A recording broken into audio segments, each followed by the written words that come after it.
when the technology started to evolve, people started to do an assessment. Which function, which people will be badly impacted, moderate impacted, and lower impacted. The fact that everyone will be impacted at the end, but with different, let's say, different impact. Yeah. Finance, in all the studies that I saw back in 2022, 2020, at the top of the list, one of the most impacted industry with the evolving situation. Right. So today, speaking about the evolving landscape of finance, we got the guru of the evolving situation of the finance. So welcome to the show, Celine. Thank you. Pleasure to be here. So in our discussion, we introduce the guests through the purpose. So let me ask you the first question. What is your purpose in life? I would say for me, something that I have always held close was never to waste any opportunity given to me. Right? So I'm very fortunate, I feel like, that to live at a time and in a place where I have an opportunity to go out and do the work I love on a daily basis, which was not open to me just a generation back, right? And it's not open to a lot of people around the world even today. So even when I was a child, when I was growing up, when I was going through schooling, I was always immensely grateful for the opportunities that I have had. And I've always taken it as an opportunity never to waste anything. And something I read recently actually summed it up really well. It says, contribute more than you consume. So my purpose in life is to contribute more than I have taken from this world. Okay. You know, there is a say that your purpose is crafted because of the struggle. There's deep routes why you came up with this purpose. Do you think that at some time you regret some missed opportunities, or you've seen close friend, family member losing opportunities? That's why you decided that me as a Celine, I'm not gonna waste any opportunity in the go? No, see, I come from a fairly conservative, deeply religious family, right? And a lot of my principles actually come from, when I look at it, in some level of spirituality is involved. So I have always believed as a child, and it has been drilled into me, possibly by my parents or people who has influenced me, that when God gives you an opportunity, it's ungrateful to not make the best of it. Right? So it's almost going against what you stand for as a person or as a people if you don't take everything that comes to you and make something out of it. So it's possible, it's very possible that it came from that ethos that I have grown up with, but it has always been the case. Because I truly believe that a lot of things that you have in your life is an accident of birth. How smart you are in a lot of ways is determined by what is given to you. Where you're born, who you're born to. So there is very, very little that you have made of yourself, and what you make of yourself from all these ingredients is your duty. Right? So it's not so much that I don't regret. I can't think of anything I regret in my life right now. Okay. I don't see a lot of people. It's not come from that experience of having lost something or seeing people lose something, but rather from the point of view of, if you get something, make something out of it. Okay. So, finance professional, they are known for using the ideal resource as much as they can. They know the impact on the P&L, on the balance sheet, so they save every penny and make the best use of every single investment. Do you think your purpose somehow impacted your choice to be in finance? It's a good fit, right? So it works, let me put it like that. But is it because I really liked utilizing resources really well that I came into finance? I wouldn't say so. Right? So I came into finance because I was good at numbers. It's a major that I chose in university. I literally walked into one of the examination halls that was being held in university because my friend was taking an assessment, not because I signed up for it. and I got selected into Deloitte, and my career just took off from there. Right, so it was not so much that I crafted my way into finance, but it was my major. I was good at it. There was no reason to move out of it. Okay. Before we go to the main subject, it's quite interesting discussion here. I found a struggle to find a female leaders when it comes to the finance industry. Thanks for accepting the invite for today. Do you think it's quite challenging for female to climb the ladder and reach one of the top level in finance industry in the region, or it is equally equipped with the gentlemen to be in the same position? It's a diversity question. I would say being a female leader in most industries is hard. If you also want to club it with further education, having a family, taking care of kids, it's hard, right? So it's not just in finance, but across the board. I think Indra Nui put it very nicely. Women's biological clock and the career clock is an absolute conflict with each other. Where usually you are climbing the ladder or going for your next opportunities or traveling or pulling in those 16-hour days in order to prove yourself, is usually also the time you have a 1-year-old kid or you are, hitting a point where you want to start a family.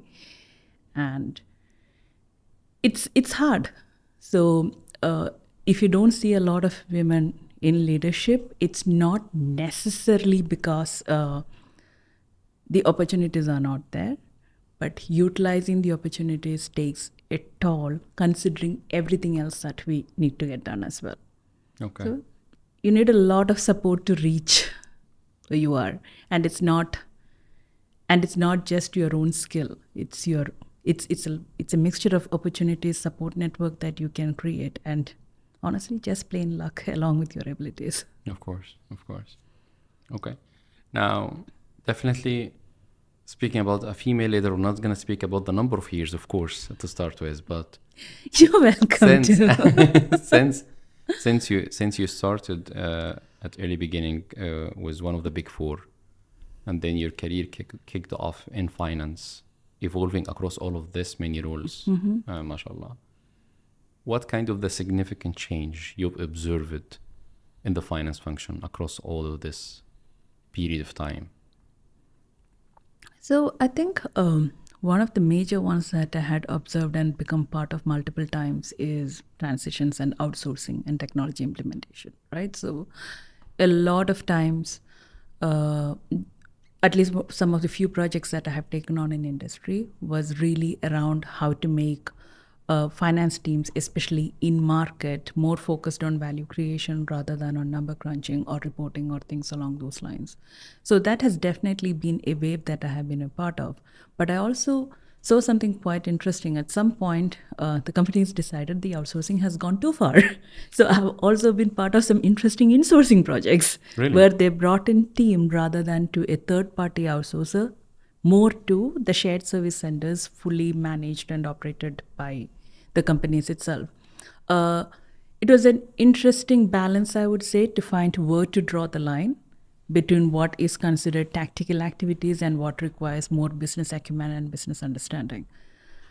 Technology has definitely been something, this will definitely reveal my age. At some point, like when I started off, if you knew how to work pivots really well, if you knew how to write a macro, if you could do some SQL queries, you could feel like the smartest person in the room.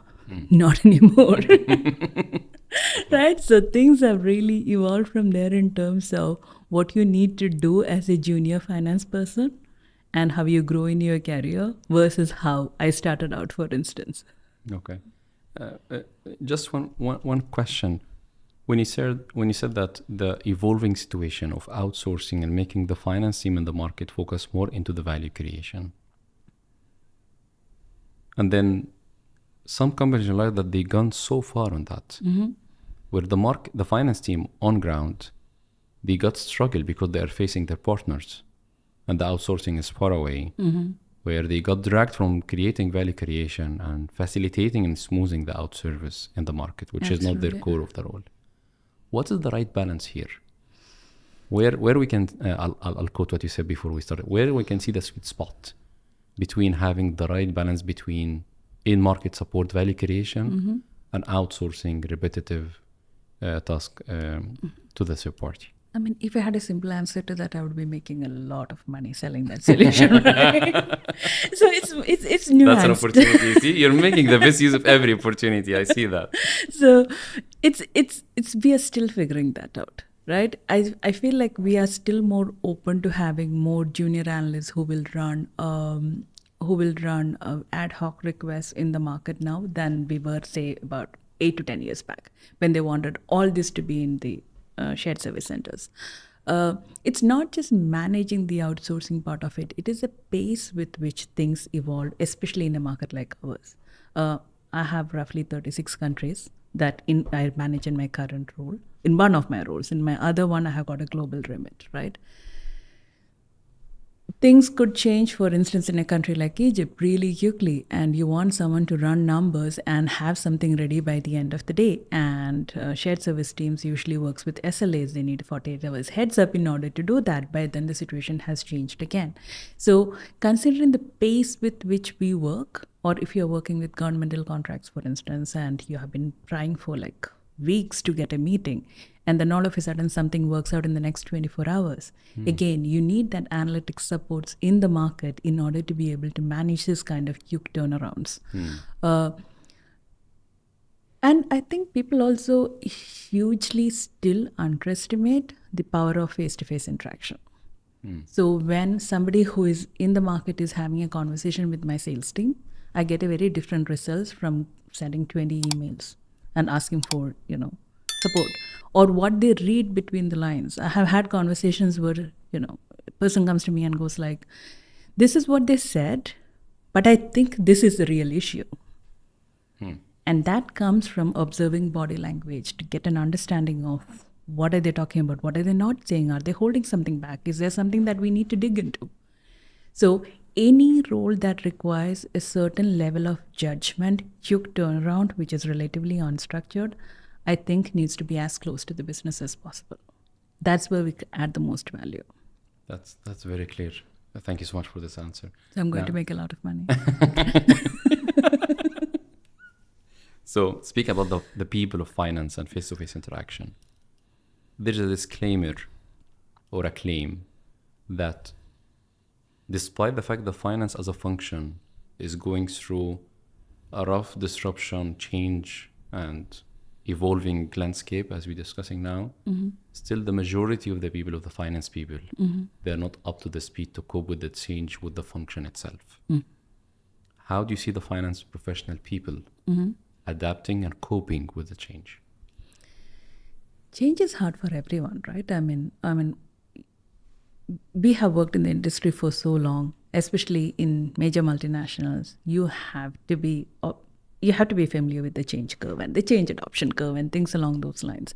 So I think what finance is dealing with is like every other function whose name comes up on top of the list in terms of the top functions that would be disrupted by the latest technology. There is nervousness. There is obviously thought process around if this is the right career path I should go towards. But it's not exactly new.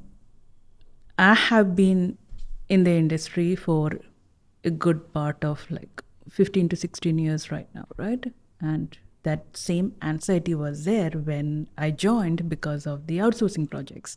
It came again when we started implementing visual and analytics. It came again when we started talking about a second wave of analytics outsourcing rather than just tier one activity outsourcing. Of course, now the anxiety is a lot more because they expect AI to be a lot more disruptive than the previous waves that we had to deal with. But that's an anxiety across the board. Change adoption is going to be hard. The only thing which I think I'm trying to hold towards is trying to learn as fast and as quickly as possible. Right? I mean, I used to love coding. It's not something which I have done for quite some time because day-to-day responsibilities take over. But I'm learning Python at this point in time just to get a sense of just to refresh myself, right? And I don't plan to be a coder, I don't plan to be a developer. But picking up that new skill gives me a better understanding of what is to come. When I have conversations with people who are leading automations or doing program management, project management, I'm not lost in those conversations. And that really makes a difference in terms of how we go about adapting to the change itself. And then the change becomes exciting because there are a lot of things that's going to happen which you're going to learn new about rather than being worried about it or anxious about it. But it's hard. It's not, and there's anyone can tell you to say that it's going to be easy. But how you cope and how much you learn is going to make the journey easier and more interesting and something that you're curious about versus just the ball of anxiety that you're dealing with. Okay. So I think change management is the key, but how people respond back to the change, that's more important. Because if you have the best change management program in the company or the industry, but the intent and the mindset in the people is not in the change mode, no matter what they will do as a change management, it will never result into a tangible results with the team. It is important, but I think the mindset of the change and accepting the change has to be there. That's absolutely true, spot on, right? Because there is only so much you can pour in unless you are receptive to it. So what we try to do is try to be as receptive to it as possible rather than being defensive about it. So if you're receptive to it and if you have the growth mindset, the learning mindset, this is in a way once in a lifetime opportunity. Okay. Now, if we spoke about the landscape evolving till this moment as we speak now, which as you said, if you used to do the macros pivot, some SQL codes, you're the smartest person in the room. Now you're not. But even learning code now, Celine, as we speak now, if you learn a language as we speak now, you spend the time and effort. The AI can generate this code in your behalf in a few seconds. So even the learning is evolving as we speak now. So the question is, if the evolving of finance landscape till this moment has changed massively, how do you see the technology, especially the new one, especially AI, impacting more the finance function in the near future? I would say that actually, we might need less people to do the same kind of work, right? But I actually find it as an opportunity to spend a lot more time doing things that I'm interested in. So for instance, if I need to do a process improvement, what is the normal process that we go to? We try to do an as-is state. We look at what are the points that needs to be improved. We need to write up a whole process document in order to figure it out. Now with the help of some of these tools, a lot of this work has become so much more easier.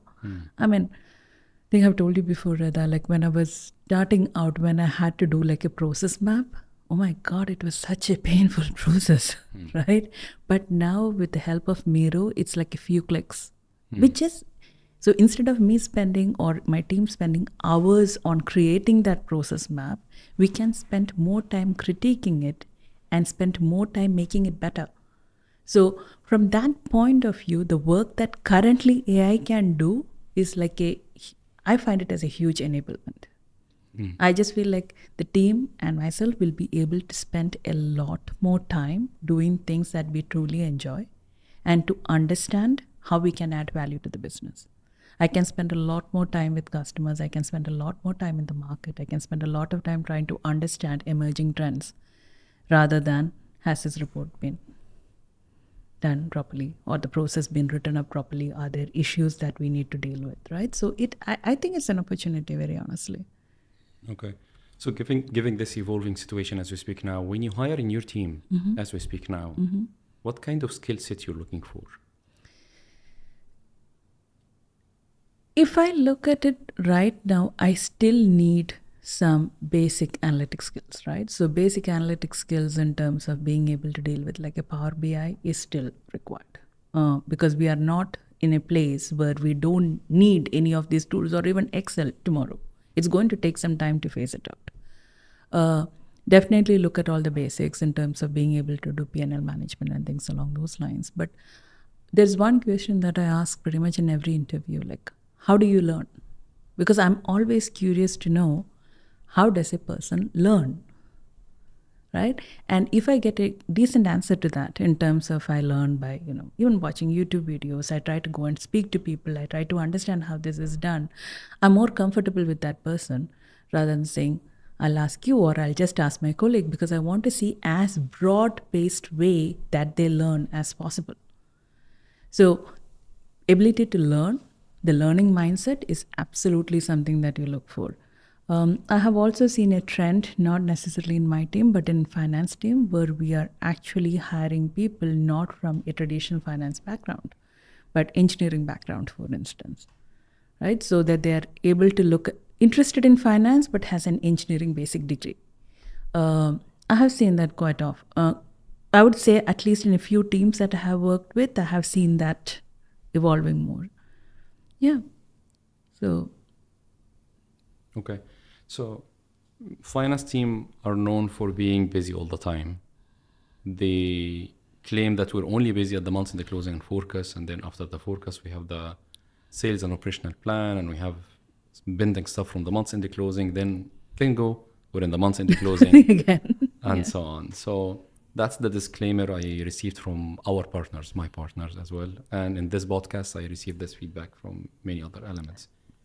How do you find the right balance, the sweet spot between adapting for the change, evolving for the change, upscaling for the change, and at the same time managing the short-term business operation or business as usual?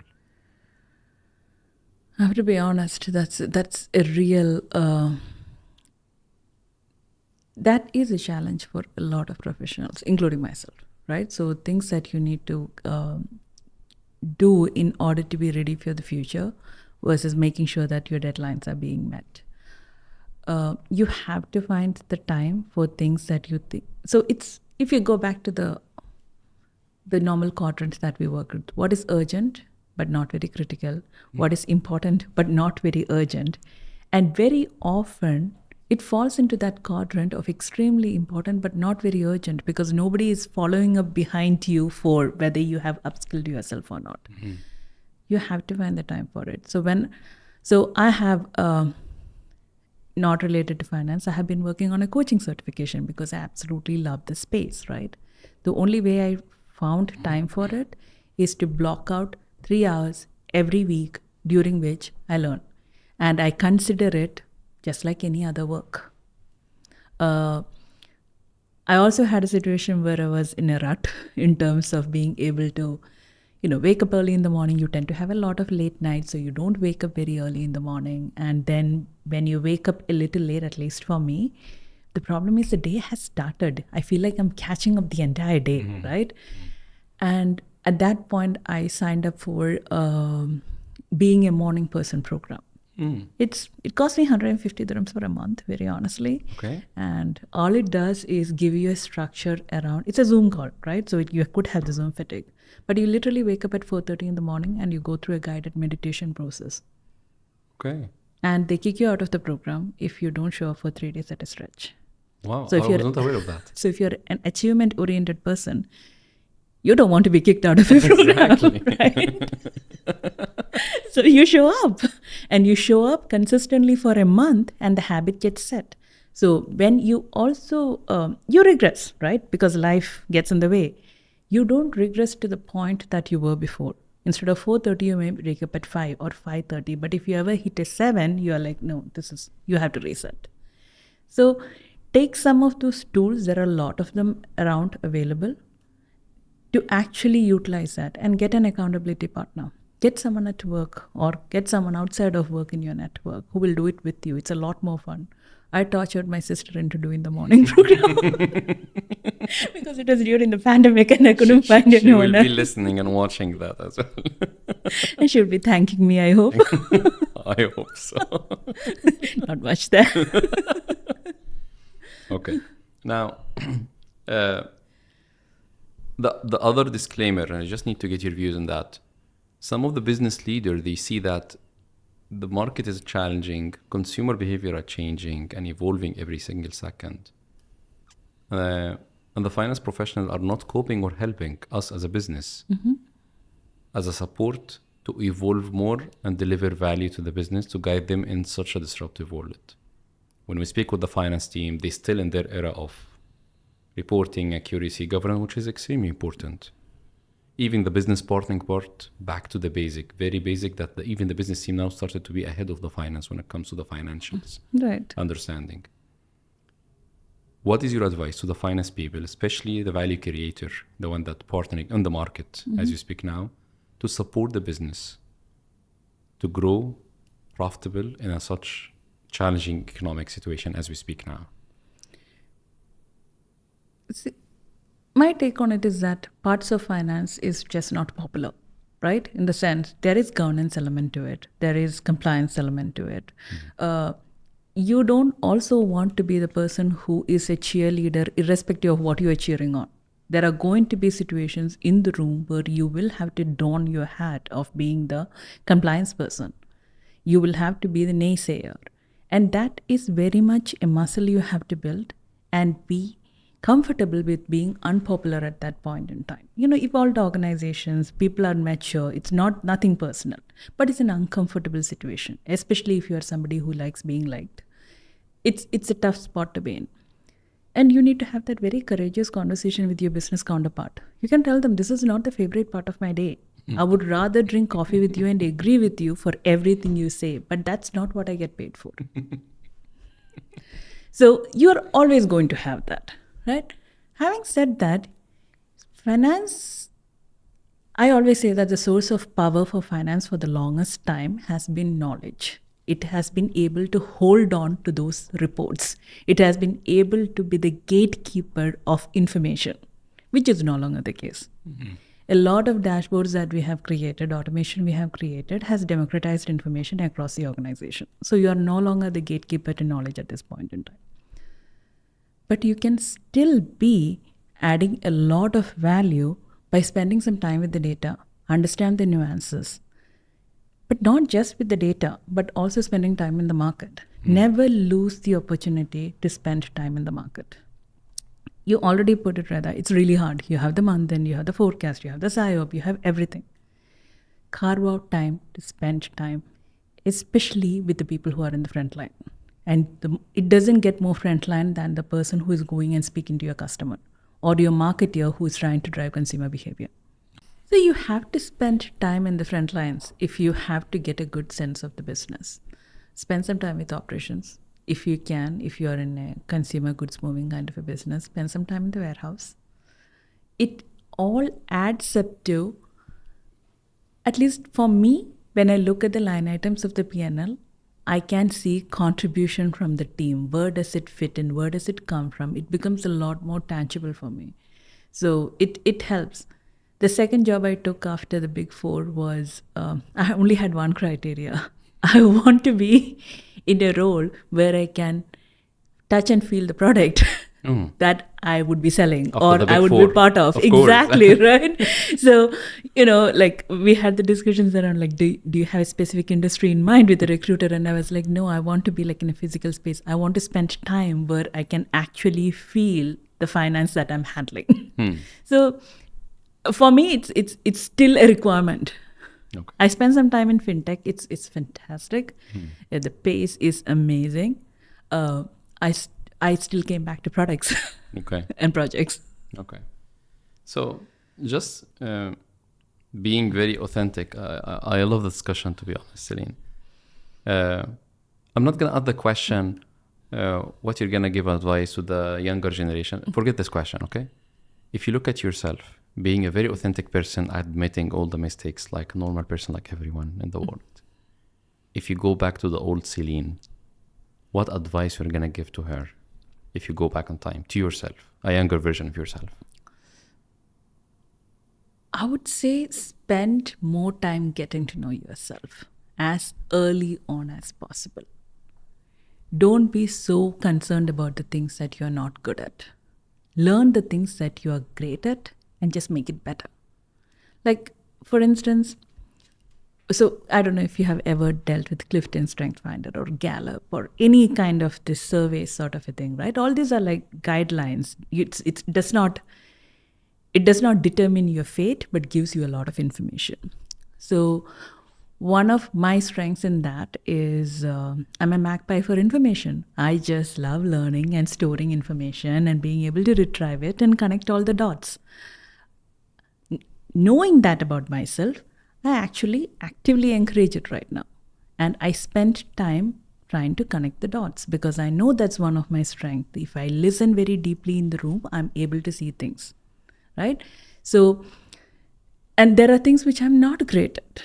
For instance, I'm an introvert, which means I really do not enjoy a lot of socializing.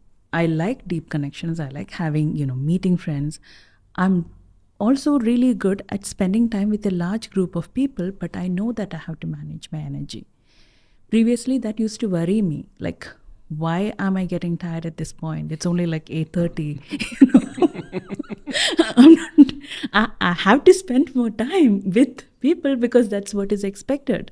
But now I know 8:30, if I'm feeling tired, if my battery has run out, get some quiet time for yourself, come back in if you want to. If you don't want to, that's fine too. So if I could give an advice to myself, it's like get to know yourself better, faster, so that you don't spend a lot of time trying to fit into a mold of what you should be, but spend more time developing what you are. Yeah, I think that's one of the best closing of the episode, because you see the connection between the purpose at the beginning and the advice to yourself as a younger version of yourself. Because at the beginning, your purpose is to make the best use of any opportunity. Don't waste energy as much as you can. At the end of the day, you're saying as an advice to yourself, know yourself better to know how to manage it in the best way as you can. Quite insightful, Reda. Exactly. I mean, you see the connection here. But in that sense, I just want to acknowledge, I really loved your authenticity in this discussion, Celine. The same person that I discussed off the record, in the conference, over a phone call. I think we really need in the industry, especially in finance, more authentic leaders like you, just expressing themselves with the true face that nothing will harm. I'll just express as much as I can. Because not only in finance, across the leadership, as you can see, qualities, authenticity is not there in some cases, where we think that the leader is like a superwoman or a superman, never make or made any mistakes in their lives. Do you think like it comes a lot from the psychological safety that people feel as well? So a lot of it is driven, I feel, depending on the space you operate. So, and of course, in a way, like knowing yourself, having the confidence and knowing that in a way, my father always used to say that when God split your lips, like gave you lips, all these things that you see around was not there. Like people have been living forever, and no matter what happens, you will find a way to get around it. You know, so it's never don't be like, without mentioning any of the company names, he would say that none of the companies you worked for were there. Exactly. True. And we had probably not discovered all in this part of the world, or we were not independent in where I come from. But still, people knew how to live, survive, and thrive. So you'll continue to do so. Okay. So authenticity is, I agree with you, but I think it doesn't come from a person, but more from his circumstances as well, and from how you fit into those circumstances. The point that I just want to make as well, that the more we have authentic leaders such as you, they will create more psychological safety for their teams and their friends to be the true themselves and express themselves, not to have the fear of the consequences as well. So lead by example in that sense. Absolutely. And I was very fortunate as well, Reda, to have a lot of leaders around me who actually was different modes of leadership. So not just is typical leader that you would think about who is, who has got XYZ qualities, but also the more quieter ones, also the more introspective ones, also the more courageous ones, also the more vulnerable ones. So you're absolutely right on that. The more you see, the more you also gain the confidence to be one of them. True. Celine, thank you very much for this discussion. I think quite very well-rounded discussion about the evolving situation of the finance. We covered the technology, the people, the leadership at the end. I really enjoyed the discussion, so thank you very much for joining me in that discussion. Thank you so much, Reda. Thank you for having me. Thank you.